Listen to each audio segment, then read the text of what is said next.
आज जगन्नाथ प्रसाद क्लब तरफ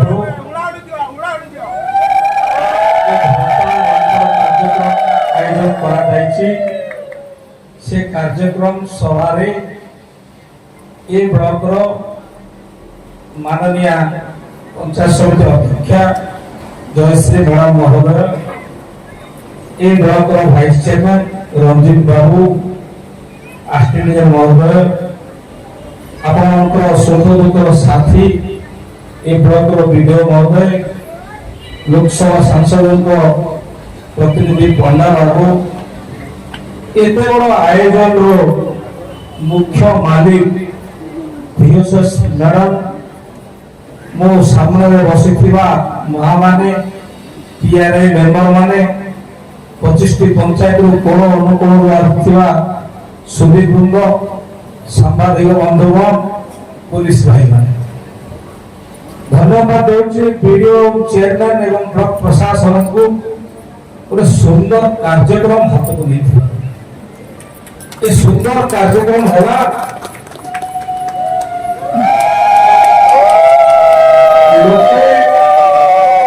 उपयुक्त न्याय पाइबा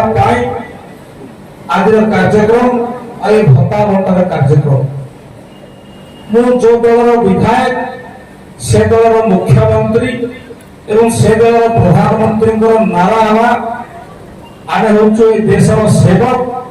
और लोकों को सेवा करवा जो सरकार अच्छु ये सरकार है लोकों को सरकार ये जो लोकों को सरकार अर्थ होची सरकार जहां अनुदान देवे कौन सी क्षेत्र में बाछ विचार बीजेडी बीजेपी कांग्रेस ये चिंताधारा रहा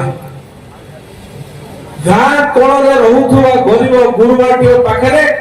सरकार अनुदान केमती पहुंचब ए दायित्व ए सरकार तार मुख्य पूर्वा विधायक तो सही परिप्रेक्षी सरकार आसला आम सुभद्रा योजना बांटू दलगत निर्विशेष समस्त घर सुभद्रा योजना पैसा पहुंचला पहुंची कि नहीं मान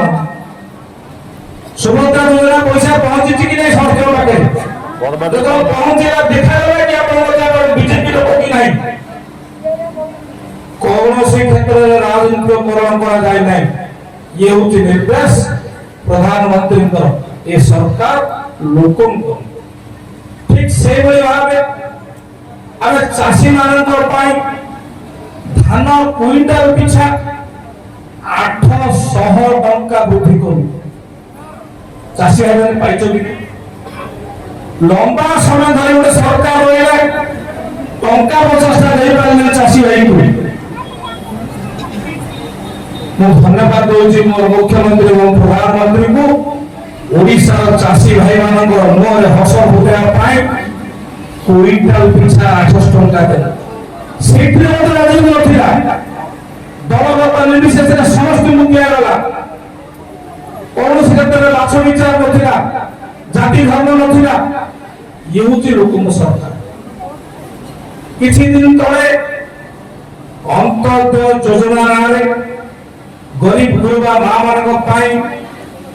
प्रत्येक पंचायत को 20 आवास योजना दि जाए कौन क्षेत्र में राजनीतिकरण नहीं तो प्रशासनिक अधिकारी मान एक सप्ताह विधायक हिसाब से आसी तागिद कले और निर्देश देली बाछा विचार न करी जो लोकटी उपयुक्त पाइबा योग्य ताकू देवार व्यवस्था कर कहीं सरकार नियम योग्य हिताधिकारी को चिन्हट कर राशन कार्ड सर्वे चली कौन सी क्षेत्र में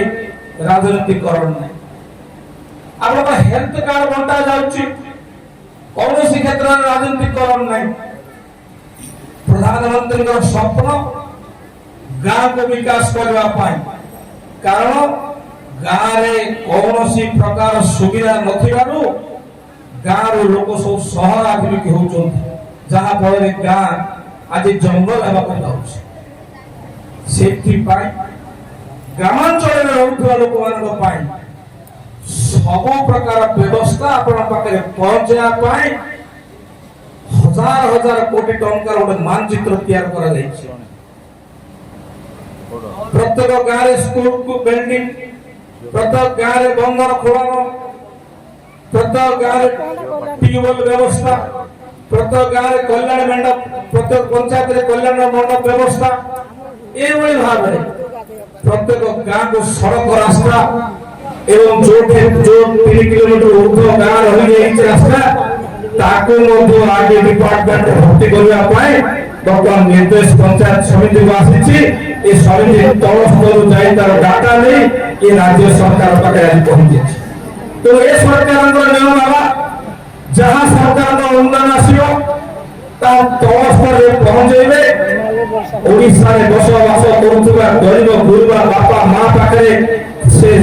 ସରକାରଙ୍କ ଅଂଶ ଯେମିତି ପହଞ୍ଚିବ ଏ ନିର୍ଦ୍ଦେଶ ମୁଖ୍ୟମନ୍ତ୍ରୀ ଏ ନିର୍ଦ୍ଦେଶକୁ ପାଳନ କରିବା ପାଇଁ ଗୁଣ୍ଡୁଚି ମୂଷା ଭଳି ବିଧାୟକ ଅହରହ ଚେଷ୍ଟା କରୁଛନ୍ତି। ଯେମିତି ଗୁଣ୍ଡୁଚି ମୂଷା ସମୁଦ୍ରରେ ପୁଣି ବାଲିରେ ବୁଡୁଥିଲା ସେତୁ ବନ୍ଧ ବାନ୍ଧିବା ପାଇଁ, ସେ ସେତୁ ବନ୍ଧ ବାନ୍ଧି ପାରିନଥାନ୍ତା କିନ୍ତୁ ଅହରହ ଚେଷ୍ଟା କରୁଥିଲା। ଠିକ ସେଇଭଳି ଭାବେ ବିଧାୟକ ଆପଣଙ୍କ ପାଖରେ ସବୁ ଅନୁଦାନ ପହଞ୍ଚାଇବା ପାଇଁ ଗୁରୁ ଦାୟିତ୍ୱ ବିଧାୟକ। 1 ମାସ ତଳେ 1000 କୋଟି ଟଙ୍କାର ଅନୁଦାନ ବ୍ୟବସ୍ଥା କରିଥିଲୁ ଗାଁର ବିକାଶ ପାଇଁ। ଆଜି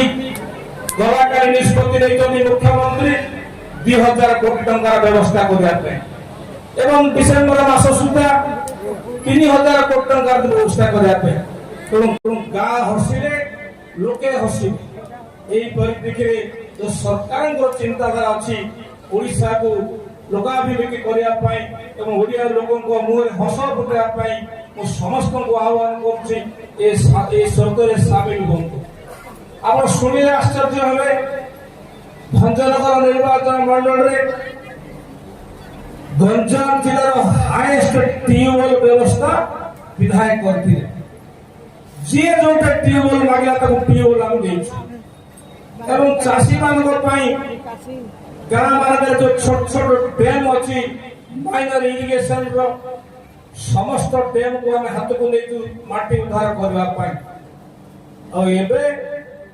ଗଲା କାଲିର ଗୋଟେ ଖୁସି ଖବର ଜଗନ୍ନାଥ ପ୍ରସାଦ ବ୍ଲକର ଚାଷୀ ଭାଇ ମାନଙ୍କ ପାଇଁ ଯୋଉ ଜମି ପ୍ରାୟ ଜମି କେବଳ ସ୍ୱର୍ଗଧାର ବର୍ଷା ହେଲେ ହିଁ ଚାଷ ହୁଏ ନହେଲେ ପଡିଆ ରୁହେ ସେ ଜମି ମାନଙ୍କରେ ଡିପ୍ ବୋର ମାରି ଚାଷୀ ମୁହଁରେ ପାଣି ଦେବା ପାଇଁ ସରକାର ନିର୍ଦ୍ଦେଶ ଦେଇଛନ୍ତି। ମୁଁ ମୋର ବନ୍ଧୁ ଅଡ଼େଗା ସରପଞ୍ଚଙ୍କୁ ତାର ତାଲିକା ବି ଦେଇଛି। କାଲି ରାତିରେ ମୋର ବାରଦଣ୍ଡାର ରାଜୁ ପ୍ରଧାନଙ୍କୁ ଫୋନ କରିଥିଲି ଯେ ବୁଲ କୋଉ ଚାଷୀ ଭାଇ ମାନେ 20,000 ଏବଂ ଏ ସରକାର ଆପଣଙ୍କ ପାଖରେ ଠିଆ ହେଇଛନ୍ତି ଏବଂ ଗ୍ରାମାଞ୍ଚଳର ପିଲାମାନେ ଦୂର ଦୂରାନ୍ତରୁ ଯୋଉମାନେ ଗାଡିରେ ଯିବା ଆସିବା କରିବା ଅସୁବିଧା ହଉଛି ପାଠ ଛାଡି ଦଉଛନ୍ତି ସେ ପିଲାଙ୍କର ପାଠ ଖର୍ଚ୍ଚ ପାଇଁ ମଧ୍ୟ ମହୋଦୟ ସଂସ୍ଥା ନାଁରେ ଆର୍ଥିକ ବ୍ୟବସ୍ଥା ମଧ୍ୟ କରାଯାଇଛି। ତେଣୁ ବନ୍ଧୁଗଣ ଭରସା ରଖନ୍ତୁ ବିଧାୟକଙ୍କ ଉପରେ, ଭରସା ରଖନ୍ତୁ ପଞ୍ଚାୟତ ସମିତି ଉପରେ, ଭରସା ରଖନ୍ତୁ ଏ ସରକାର ଉପରେ। ଏ ସରକାର ନିଶ୍ଚିତ ଭାବେ 5 ବର୍ଷ ଭିତରେ ଆପଣଙ୍କର ମନ କିଣିବୁ ଏବଂ ଆପଣଙ୍କର ହୃଦୟକୁ ମଧ୍ୟ କିଣିବୁ। ଏ ଦକ୍ଷତା ବିଧାୟକଙ୍କର ଅଛି, ଏ ଦକ୍ଷତା ମୋ ସରକାରଙ୍କର ବି ଅଛି। ତେଣୁ ଆଉ ଅଧିକା କିଛି କହୁନି, ବହୁତ ସମୟ ହେଇଗଲାଣି, ଭୋକ ବି ଆପଣଙ୍କୁ ଲାଗିଲାଣି।